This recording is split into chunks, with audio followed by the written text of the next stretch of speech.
Welcome back to the Real News Network. We're in San Francisco at the Momentum Conference of Tides Foundation, and we're talking to Sony Kapoor, who emerged from the netherworld of finance capital and is here to tell us the dark secrets. Thanks for joining us again. You're welcome. So we left off with this idea that in the name of diversification, finance companies were supposed to minimize risk by putting different investments in different baskets, except everything is now digital and everybody has the same information, and everybody has it almost instantaneously. So everybody jumps in the same baskets at the same time. Yeah. So where does that all lead us? Well, the whole concept of diversification in finance goes back to this portfolio theory, and that was developed in the 1950s when we lived in the world where investors had to go look at ticker tapes and try and analyze the information using paper and pencil. We live in a world now where everybody has near instantaneous access to asset prices as they are traded across the world, not just the New York Stock Exchange, but perhaps Malawi Stock Exchange or the Indian bond market. That has reduced the diversity of the financial system. The second development has been with the opening of capital accounts. Money flows much more freely between countries. So it used to be that markets in different countries were segmented, but now almost every big financial institution has access to almost every single country. The third big thing has been an increasing standardization of regulation. Almost every big financial institution, banks in particular, are subject to the standard Basel Accord of capital. They use similar risk management models. They're using similar models to construct their portfolios, looking at the same data, investing in the same set of markets. So what you've ended up in is, in the pursuit of diversification, they try and invest whatever looks good with their portfolio. So if some market is not correlated, they will try and go there. But the act of going there makes the market correlated.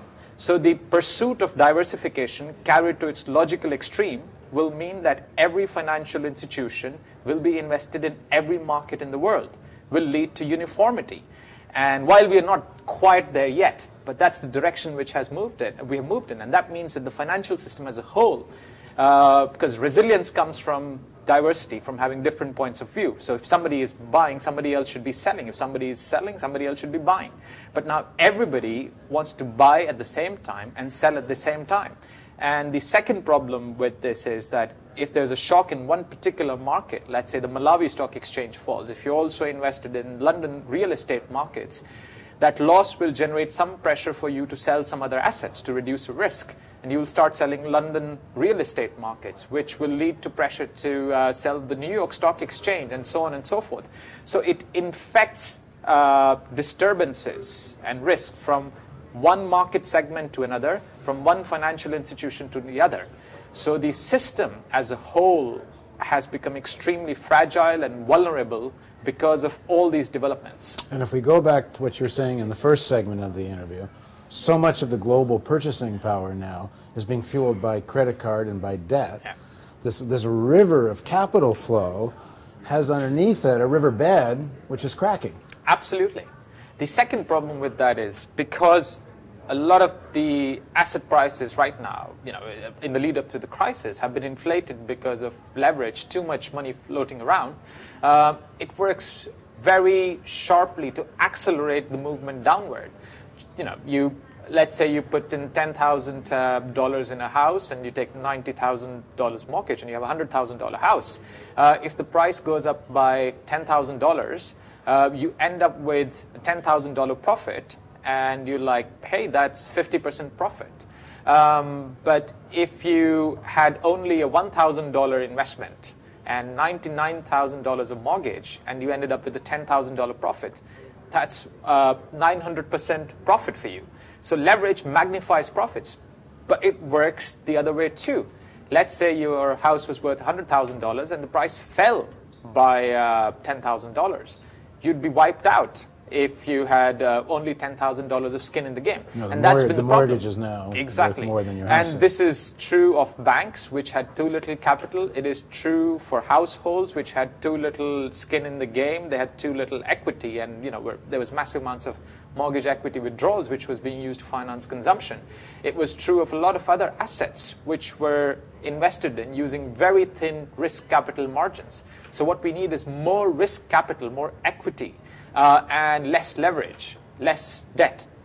Now, the people in this game, how much did they understand what was happening? Did they not understand the potential crash to come? Or they did and they didn't care? Because one of two things, either après-moi la deluge, like, you know, the world can go to hell while I'm getting so rich now, yeah. And or even when it crashes, we'll get the government to come bail us out anyway. I think it's a mix of three things. It's more complicated than the way you just said it. And those three things would be, the first is, as the CEO of Citicorp so accurately said, he said, as long as the music's playing, you got to keep dancing. I think he lost his job for it, but that was rather unfair because everybody was doing the same thing. Now, the thing is, individually, this is rational. So a financial institution is thinking, well, you know, everybody else is making a lot of money on CDOs and subprimes. And if I don't jump on this bandwagon, I'm going to have, you know, lower bonuses, lower profits. The shareholders will force the CEO out. And this is something we actually saw in the UK, for example. The Northern Rock bank, which almost went bankrupt and had to be rescued by the UK government, it had a very risky financial model. It was using overnight borrowing to lend 30 years for mortgages, which is very risky, you know. And more conservative banks such as HSBC, etc., were using deposit funds, which are stable, to fund mortgages. And the market was penalizing the more conservative banks. And it was rewarding Northern Rock. It was saying, yes, Northern Rock is the way to go because shareholders were getting more returns, the bank people working there were getting more bonuses. So there is a lot of pressure when you're in the game. So it's no longer about how much money will we make 5 years from now, 10 years from now. How much we're going to make this second, within 3 seconds, how much money can we make? In the culture we live in, where there's a quarterly forecast and there's a song and dance everywhere about it, if you exceed the quarterly forecast by a cent, hey, then your share price goes up. And it's gone down to shorter and shorter durations from, you know, 10-year, 15, 30-year investment horizon to 5 years to 1 year to now just a quarterly one. So this is unfortunately the way, and this is something we seriously need to reform in the long term. Otherwise, now the thing is, you know, everybody is dancing, everybody is doing this leverage game, but when the music stops, somebody will be left standing as they are in the game. It doesn't matter to the individuals which get round the seat, but if this person left standing, as Lehman was, fails, it generates negative footprint on other banks. The financial system is different because, you know, if there are 4 grocery stores around your house, one of them fails, it's good for business for the other ones. If there are 4 banks around your house, one of them fails, it's bad for the other banks. And that's where the regulator and the government steps in. So individually, every bank, every banker is doing the right thing, what is rational for them, given their incentive systems. But collectively, it's disastrous.